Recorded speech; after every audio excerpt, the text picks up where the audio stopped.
95e et 96e apparition. On lit dans l'Ancien Testament que le coupable paiera œil pour œil et dent pour dent. Ainsi, celui qui oublie les défunts sera oublié à son tour en purgatoire. On en voit un exemple intéressant dans les chroniques des Carmélites déchaussés de Los Angelos dans la Nouvelle-Espagne. Dans cette ville, un religieux du monastère de Notre-Dame du Remède passa dans son éternité.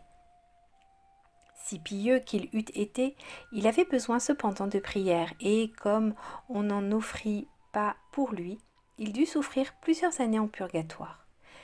Au bout de ce temps, il apparut à un frère nommé Pierre de Sainte-Marie, grand serviteur de Dieu. Après lui avoir fait connaître les horribles tourments qu'il endurait, il le supplia d'aller prier le supérieur de faire dire des messes pour lui.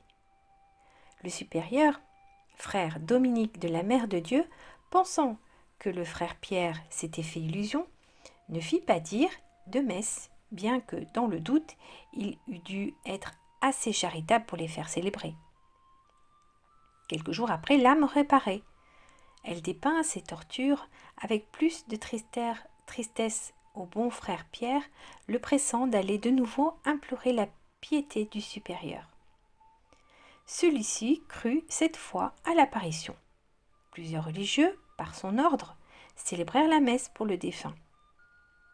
Une nuit que le frère se tenait à genoux pendant l'office et que son supérieur était à sa place dans la chapelle, on vit briller tout à coup une grande lumière et au milieu l'âme resplendissante du défunt qui s'élevait doucement vers le ciel.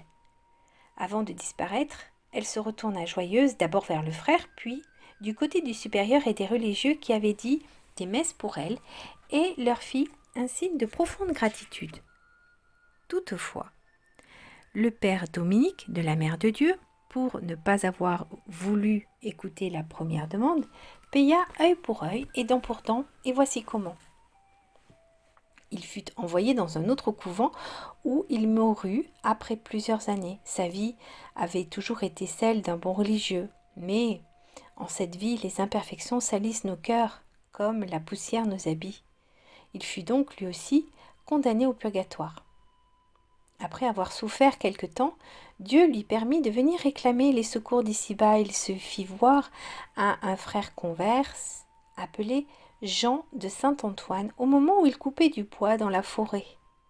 Il demanda à ce pieux frère d'avertir le supérieur que l'âme du père Dominique souffrait depuis longtemps en purgatoire le terrible supplice du feu et qu'elle avait besoin d'un certain nombre de messes qu'elle marqua. Ce sont, ajouta-t-elle, des messes que j'ai négligé de dire et que la mort m'a ensuite empêché d'acquitter. Frère Joseph fit la commission. Le supérieur, à son tour, crut à une imagination trop excitée de la part d'un pauvre frère fort ignorant et négligea son avertissement. Ainsi, la faute du père Dominique fut punie d'un juste retour. L'apparition se renouvela et le frère Joseph revint à son supérieur. L'âme du père Dominique, lui dit-il, supplie qu'il ait compassion de son lamentable état et qu'on lui accorde les messes demandées. Elle en appelle au cœur de tous ses frères et à leur religion. Le supérieur se rendit alors et chargea plusieurs pères de dire ces messes. À partir de ce moment, le frère Joseph ne vit plus rien, ce qui fit penser que le père Dominique était rendu en paradis.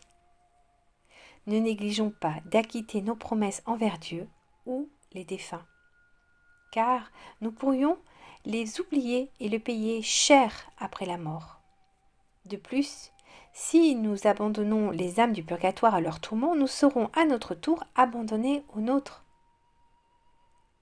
Œil pour œil, dent pour dent. À demain pour la suite des apparitions.